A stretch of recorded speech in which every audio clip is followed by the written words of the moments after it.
Ben oui. Celle qui vient maintenant, mesdames et messieurs, nous vient de ce grand pays, Maliba. Elle, c'est une grande dame du coaching en Afrique. Elle est très présente dans toutes les sphères de l'entreprise pour donner des conseils à gauche, à droite, pour faire en sorte que le potentiel de chacun de nous soit élevé. C'est avec un grand plaisir qu'on la retrouve sur ce plateau. Oui. Comment ça va? Bonjour, coach. Bonjour. Notre très chère et Bienvenue. jolie malienne. C'est ça. Comment ça va? Elle nous Ça va rejoint. bien, merci. Et vous ici? Ben oui, ça va, on a Ferré. gardé la Très maison. heureuse d'être sur votre plateau. Vous nous avez manqué. Partagé, ben oui. Moi aussi, vous m'avez C'était beaucoup bien? manqué. C'était super.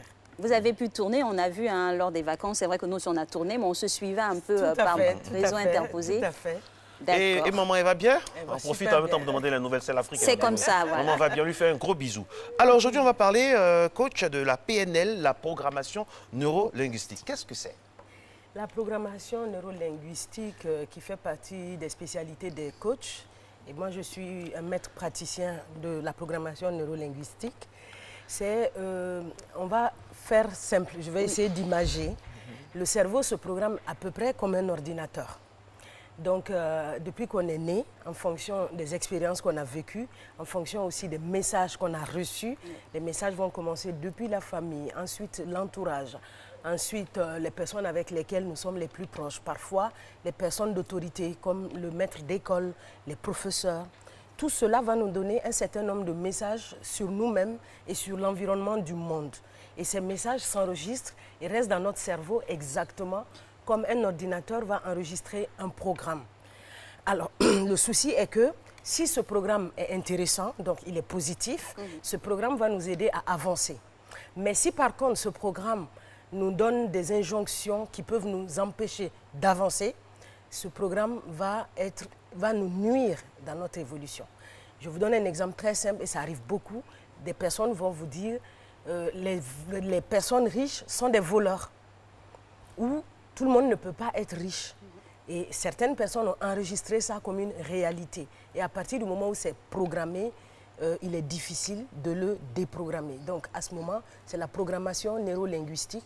Pourquoi neurolinguistique? Parce que la reprogrammation que nous, on va faire, c'est comme ça a été fait au début dans la programmation, ça passe par les sens. Donc les oreilles, la voix, les yeux et tout. Donc nous travaillons avec tous les sens pour permettre à la personne d'installer le nouveau programme qui va lui permettre d'avancer dans ses activités. Alors, PNL, c'est un patchwork de messages reçus, idées reçues, imagerie populaire. C'est une base de données de notre organisme ou de notre cerveau. Et les PNL aussi deviennent après la maintenance à faire pour pouvoir démêler tout ce qu'on a reçu et nous faire avancer, parce que c'est ça le but, nous faire avancer dans le bon sens. On va dire ça comme ça. Donc, à quoi ça sert? À quoi ça sert? À énormément de choses. J'ai résumé un tout petit peu le fonctionnement du cerveau, mais la programmation neurolinguistique va servir à plein d'autres choses, puisque les gestuels d'une personne vont être influencés par ce message. Également, c'est toutes ces sensations. Et parfois, les émotions et les fortes émotions reçues pendant les mauvaises expériences vont ressurgir au moment où il va refaire. Je vous prends l'exemple de quelqu'un qui a déjà pris la parole en public, qui s'est fait humilier. Et donc, à chaque fois qu'il va essayer de reprendre la parole en public, il sera paralysé par ce qui s'est passé. Donc, il va revivre ça. Donc, ça devient un blocage pour lui pour aller de l'avant. Alors, il faut déprogrammer et installer un nouveau programme. On va dire ça comme ça. Justement, quand on parle de programmation neurolinguistique, mesdames et messieurs, coach Ina Kanouté, on parle indubitablement de blocage émotionnel. Vous avez annoncé les prémices. Alors, qu'est-ce qui crée les blocages émotionnels? Les mauvaises expériences. Les mauvaises expériences surtout mal vécues. Parce qu'après une mauvaise expérience, quand on l'évacue, quand on en parle, parfois ça peut passer. Mais la plupart du temps, on le garde comme un choc. Et le pire, c'est qu'au fil du temps, on finit par l'amplifier dans notre tête. Alors le son devient grand, l'image devient brillante et on a l'impression que c'était le monde entier qui était autour de nous. Alors qu'en temps réel, ce n'était pas forcément ça. Donc la personne va vraiment jouer ce programme à l'infini dans sa tête. Et donc, il va falloir vraiment bloquer ce processus et l'amener à revivre le même événement d'une autre manière afin de calmer les émotions qui étaient là et de susciter en lui de belles émotions qui vont lui permettre d'avancer. Alors, coach, de ce que vous dites, il devrait avoir un déclic. Parce qu'une telle personne d'une telle autre n'est pas forcément au fait des programmations neurolinguistiques qui pourraient l'emmener à évoluer, changer dans le bon sens ou déprogrammer certaines mauvaises idées reçues. Alors, dans quelles circonstances on l'utilise?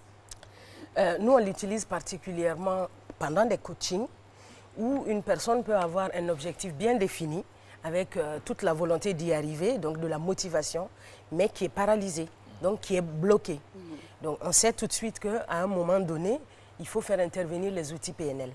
On utilise également la PNL dans le commercial. Parce qu'encore une fois, les gestuels, les personnes, les sens des personnes se ressentent dans leur langage. Et pour les influencer en politique, en diplomatie et en commercial, la PNL permet de ce qu'on va appeler se calibrer sur une personne et imiter, ou en tout cas, imiter, c'est un peu, voilà. Mais on va dire vraiment aller dans le même sens que la personne afin de l'influencer. Absolument. On fait la PNL sans le savoir, hein, que ce soit Barack Obama ou la vendeuse du coin. La PNL fait partie de notre quotidien, de notre identité, de notre nature plurielle. Alors, quand surviennent les problèmes comme ça de blocage, comment on essaie de les résoudre? Vous avez parlé tout à l'heure. Comment on fait? Concrètement, on fera des séances. D'accord. Et dans ces séances, il y a énormément de techniques. Hein. Il y a une centaine de techniques différentes. Mais l'idée, c'est vraiment de refaire vivre cette personne, mais en amenant, avec les techniques que nous utilisons, des émotions positives, là où il y avait des émotions de paralysie. Donc, et amener la personne à revivre la scène autrement. Donc, avec tout ce qu'il faut en puissance. Ensuite, il y a quelque chose qu'il faut savoir, c'est que les émotions vont jouer sur le physique. Mais le contraire aussi est vrai. Si vous voyez une personne malheureuse ou une personne heureuse, ça se sent sur son visage. Mais ce qui est vrai, c'est qu'une personne malheureuse, quand on l'oblige à sourire, à soulever les épaules, à se redresser, quelques instants après, son cerveau va switcher. Son cerveau va prendre l'émotion qui va avec le physique qu'il s'est donné. L'émotion de base. De ce physique qu'on va l'obliger à prendre.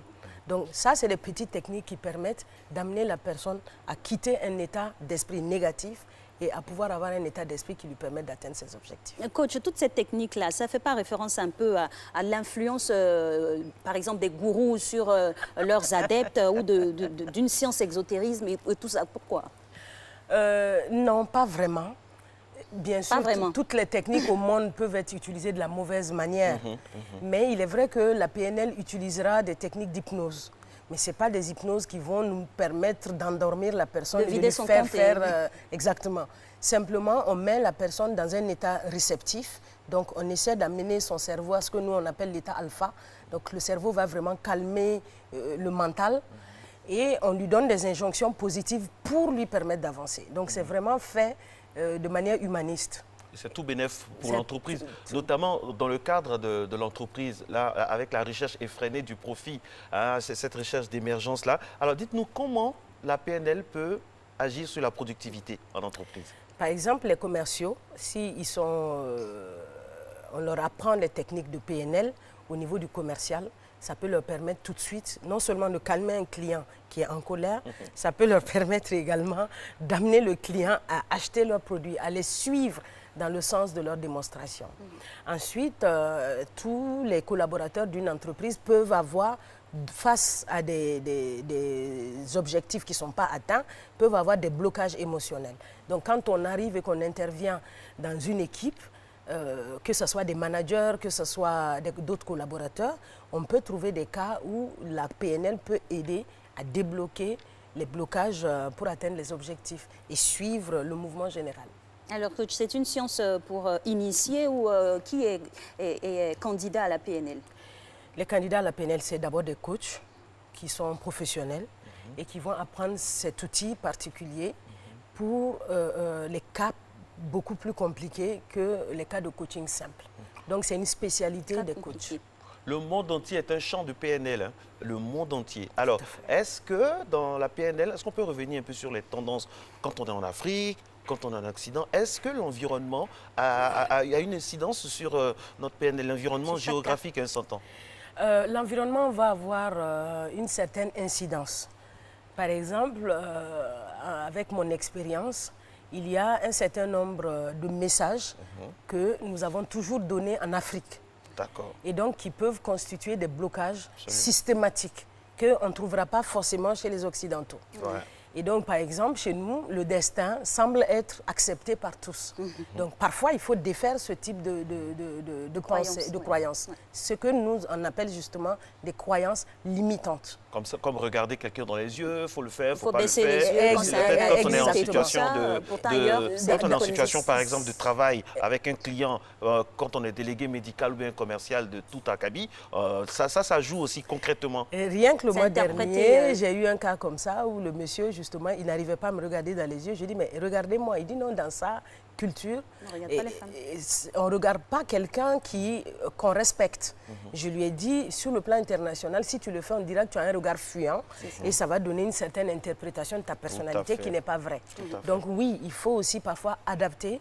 Et quand on est aujourd'hui Comment vous faites multiculturalité. Des fois que vous recevez un client qui vient du Vietnam ou un client qui vient de Zoukougbeu, comment vous faites pour adapter, pour accorder les violons?